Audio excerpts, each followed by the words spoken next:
The baccarat crystal exploded into 1,000 pieces on the marble floor. Alexander Montgomery, CEO of Montgomery Industries, looked at the waitress with pure contempt. She'd served the $500 wine from the wrong side. He called her stupid, inadequate, unworthy to even wash dishes. His associates laughed. The entire restaurant watched as she knelt to pick up the broken glass with bleeding hands. But in the corner of the restaurant sat an elderly Chinese man in a modest gray suit. Nobody paid him any attention, just another out-of-place tourist. Except he wasn't. He was Zhang Wei, founder and CEO of Celestial Holdings, a $200 billion empire. He'd come in secret to evaluate Montgomery before signing the $3.5 billion deal tomorrow, and he'd just watched everything. When the waitress stood up and spoke to him in perfect Mandarin, revealing she'd studied in Beijing, Zhang Wei smiled. Then he turned to Montgomery. "The stupid waitress speaks Mandarin better than most of my Chinese executives." But Carmen wasn't finished. She pulled out a recording device. 2 years of evidence, every crime Montgomery had committed, including how he'd destroyed her father 5 years ago, driving him to suicide. She was Frank Harris's daughter, and she'd just destroyed a $3.5 billion deal and sent a CEO to prison. Because sometimes, the people serving you are watching, waiting, recording everything. The baccarat crystal exploded into 1,000 fragments on the marble floor of Manhattan's most exclusive restaurant.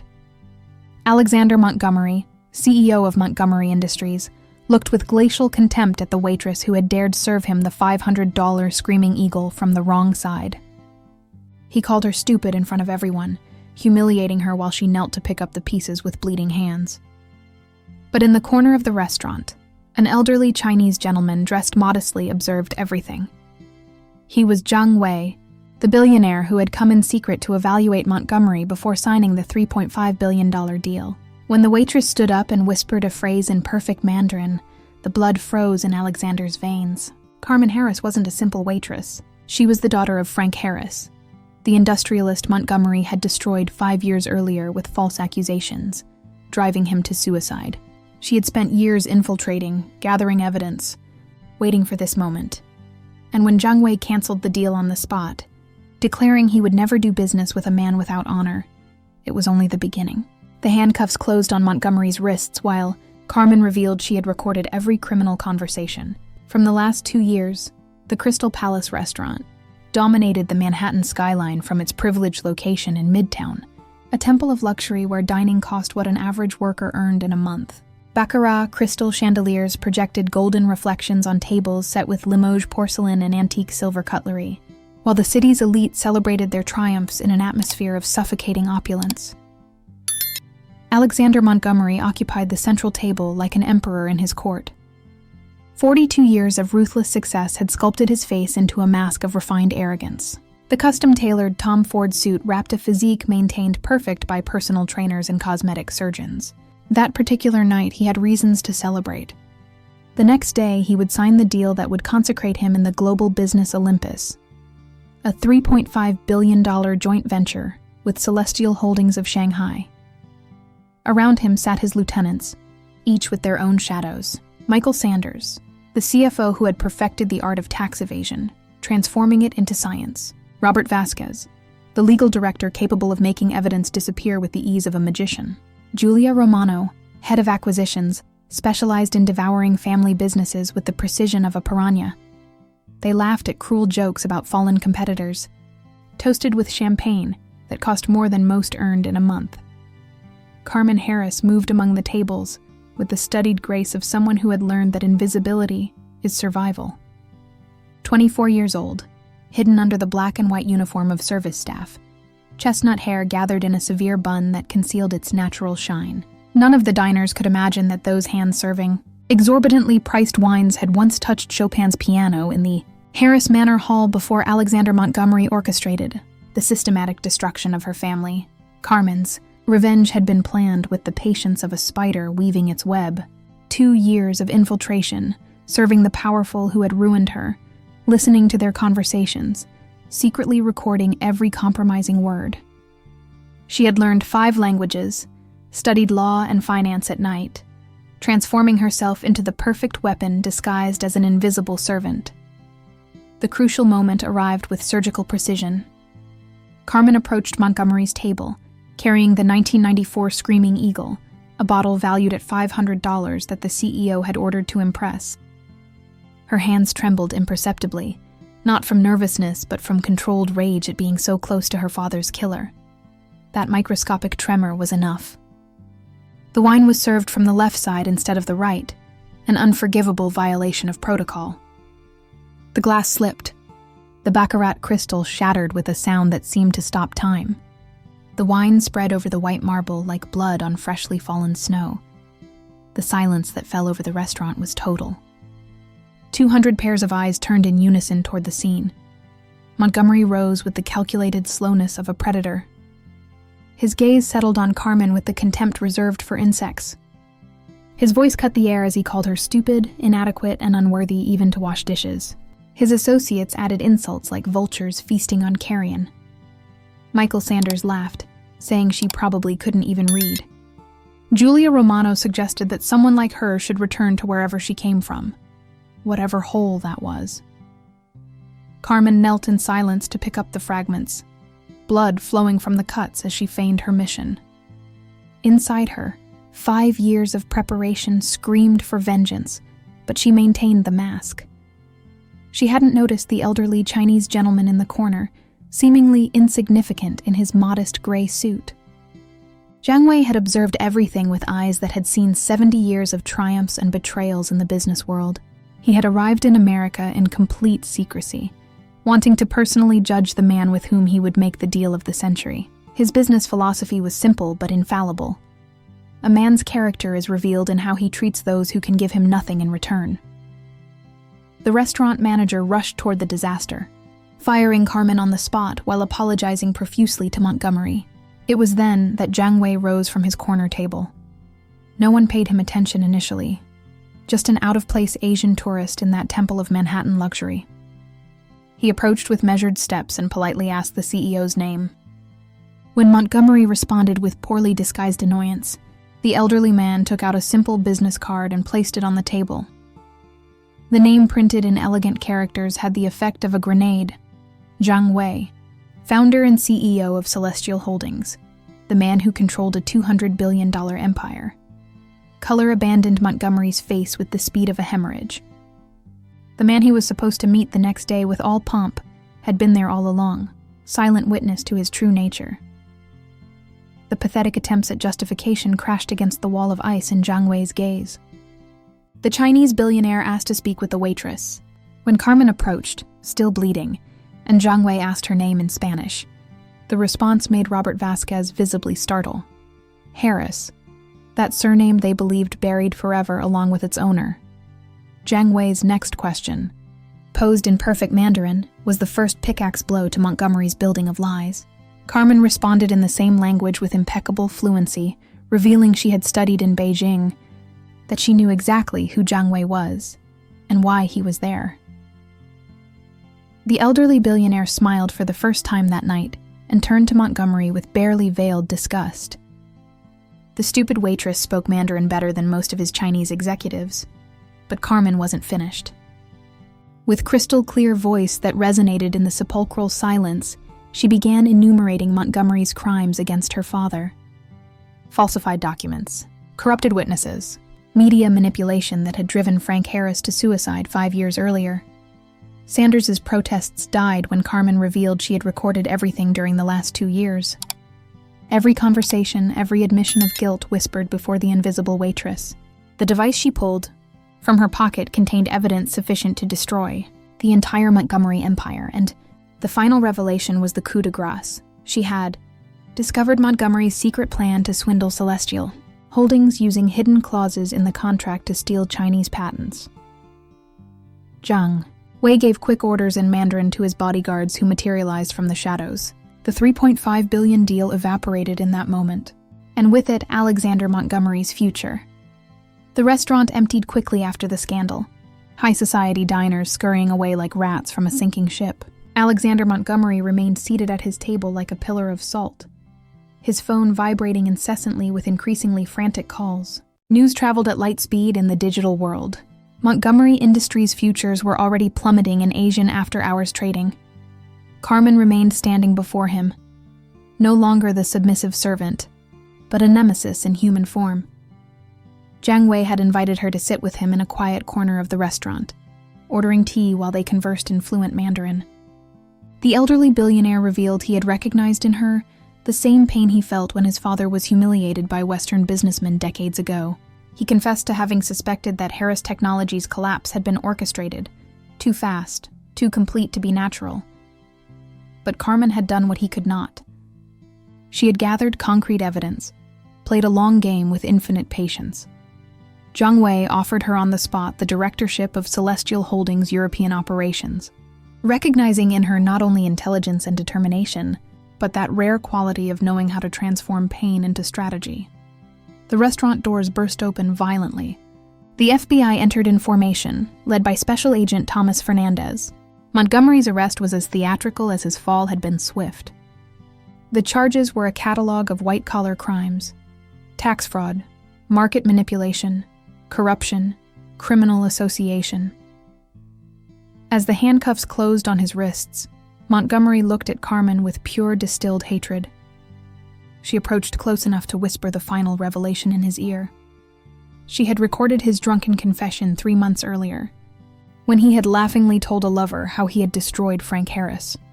The lover, Montgomery discovered with horror, was Carmen's cousin, infiltrated specifically to seduce him.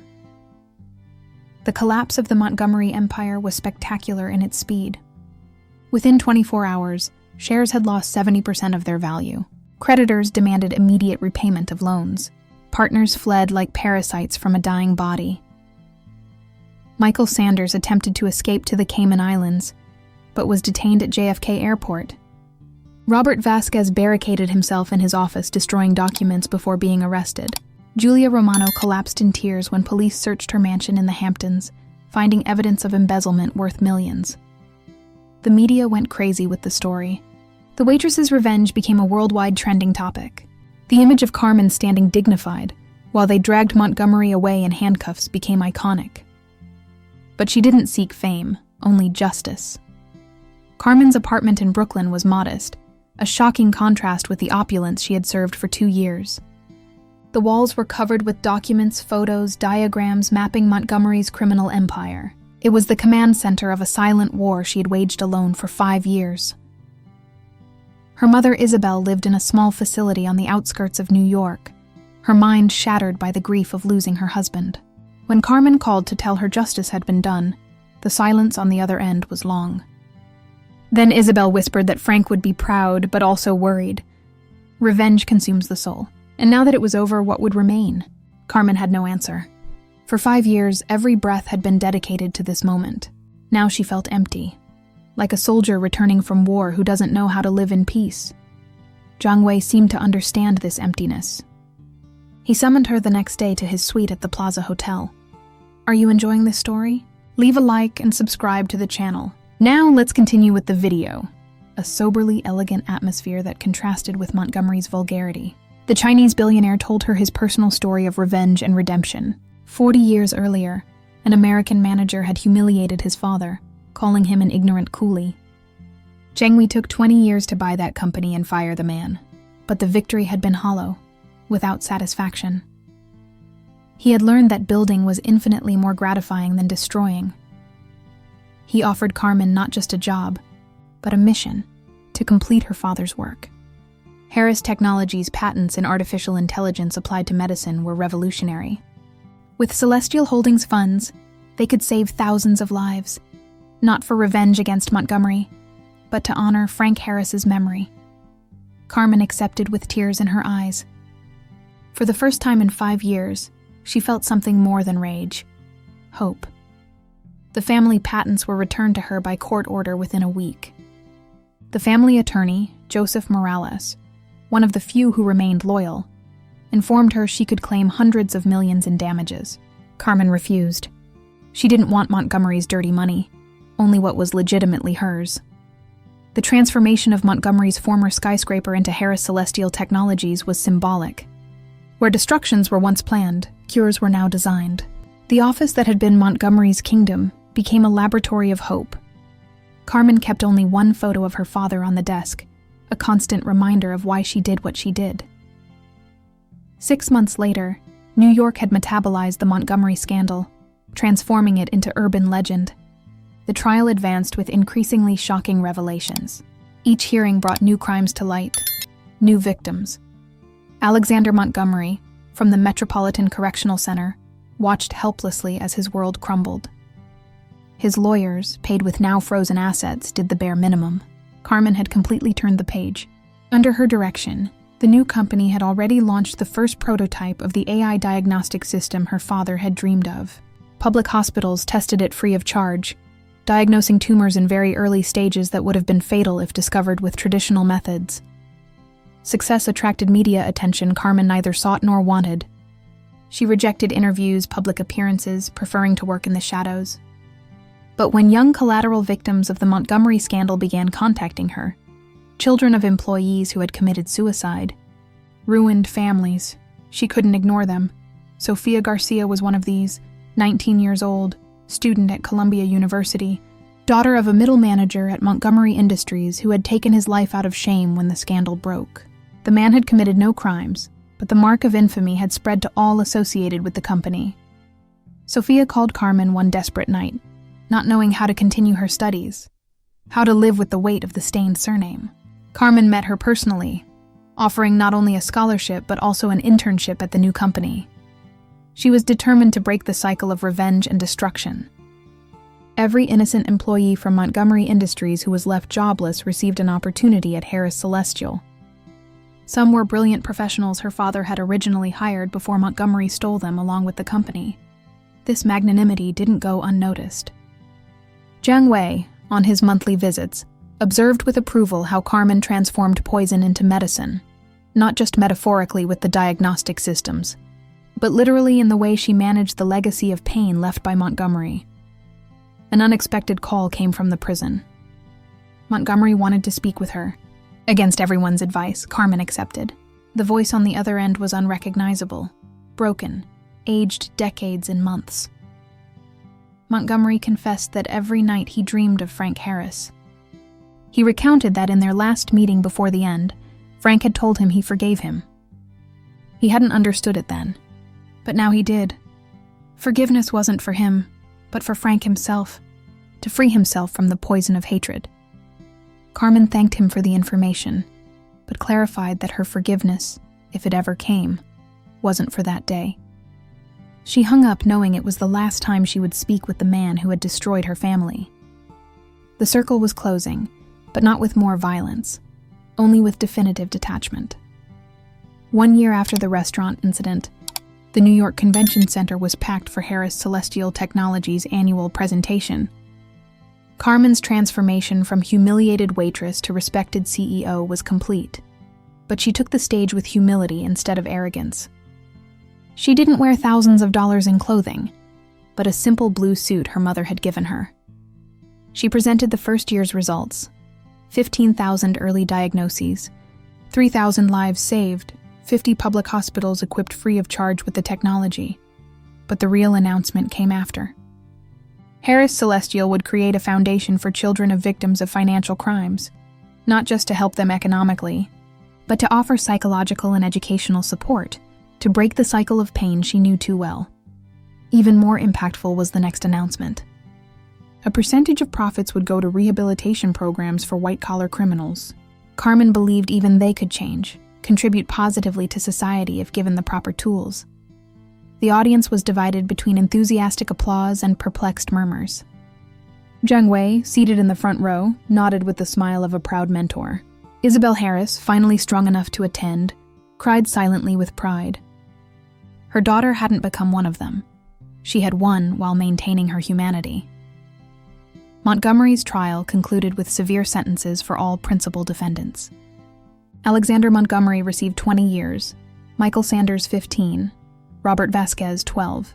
Julia Romano, who had cooperated, got off with 8 years. But Carmen didn't follow the trial. She was too busy building the future her father had dreamed of. The Harris patents, dormant for 5 years, flourished under new management. The AI diagnostic system became the European standard for early diagnosis. Thousands of lives saved each month. Families that didn't have to go through what Carmen went through. Each life saved, was a small victory against the darkness that had tried to swallow her. 5 years after that fateful night in the restaurant, Carmen Harris had become one of the most respected figures in European business, not for her spectacular revenge, now reduced to a footnote in business books, but for what she had built after. Harris Celestial Technologies operated in 15 countries, saving hundreds of thousands of lives each year. The AI diagnostic system had been donated free of charge to developing countries, realizing Frank Harris's ultimate dream of democratizing medicine. Carmen maintained a low profile, rejecting awards and honors, preferring that the work speak for itself. The office that had once been a symbol of Montgomery's arrogance was now a place of pilgrimage for young social entrepreneurs. Carmen personally mentored dozens of young people each year, teaching that true power isn't in destroying enemies, but in building something that survives us. Sofia Garcia, the girl who had called desperately years earlier, now directed the research department, one of the brightest minds of her generation. Dozens like her, collateral victims transformed into builders of the future, populated the company's hallways. One particular morning, Carmen received a letter from prison. It wasn't from Montgomery. He had stopped writing years ago. It was from his son, a boy Carmen didn't even know existed. He was 18 years old and wanted to apologize for his father's crimes. He wanted to know if there was possibility of redemption for someone who carried that cursed surname. Carmen met him in a small coffee shop in Brooklyn, far from the spotlights. The boy was the opposite of his father, shy, kind, obsessed with making amends. He was studying medicine, wanting to save lives to compensate for those his father had destroyed. Carmen offered him an internship, provoking shock in her team. But she knew the cycle of revenge had to stop somewhere. Zhang Wei, already in his 80s, made his last visit to New York. Sitting in Montgomery's former office, now transformed into a laboratory, they toasted with tea instead of champagne. The elderly man confessed that Carmen had taught him more than he had taught her. She had demonstrated that the new generation could choose a different path, transform poison into medicine not just metaphorically, but literally. The last scene of this story isn't in a courtroom or a boardroom, but in Carmen's small apartment in Brooklyn, the one she had never wanted to leave. The walls, once covered with revenge documents, now displayed photos of children saved by the diagnostic system, thank you letters from families around the world. She was preparing a simple dinner for her mother Isabel, finally recovered enough to live independently. As they cooked together, Isabel said something that summarized everything.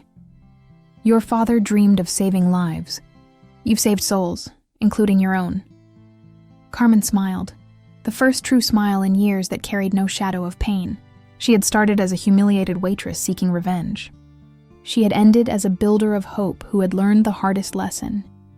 True power isn't in bringing down the powerful, but in lifting up the fallen. That night, as New York slept below her, Carmen opened for the last time the box with revenge documents. She burned them one by one in the fireplace, watching the past transform into ashes, not to forget, never forget, but to make room for the future. Montgomery's empire was ashes. Frank Harris's legacy had been reborn stronger. And Carmen had demonstrated that sometimes the humblest hide the greatest strength, that those who serve in silence can orchestrate the loudest revolution, and that justice, when it comes, is sometimes served on a silver platter by those who seem to count for nothing. The pop legend of the waitress who brought down a 3.5 billion empire lives on in the halls of Manhattan power. A constant reminder that true power isn't in money or titles, but in the courage to face injustice, in the patience to wait for the right moment, and in the wisdom to choose construction over destruction. And every morning when Carmen enters the laboratory that was once a temple of arrogance and sees another life saved by the system bearing her father's name, she knows this is the true victory. Not the fall of a tyrant, but the rise of hope. Not revenge served cold, but justice served with compassion. Because in the end, as her father had understood, and as Zhang Wei had confirmed, forgiveness isn't weakness, but strength. And transforming pain into medicine for others is the only revenge truly worth having. Like if you believe true strength is in building, not destroying. Comment with the moment that impacted you most. Share to celebrate those who transform pain into hope. Subscribe for more stories of justice and redemption. Sometimes the humblest hide the greatest strength. Sometimes those who serve in silence prepare the loudest revolution. And sometimes, just sometimes, justice arrives served on a silver platter by those who seem to count for nothing.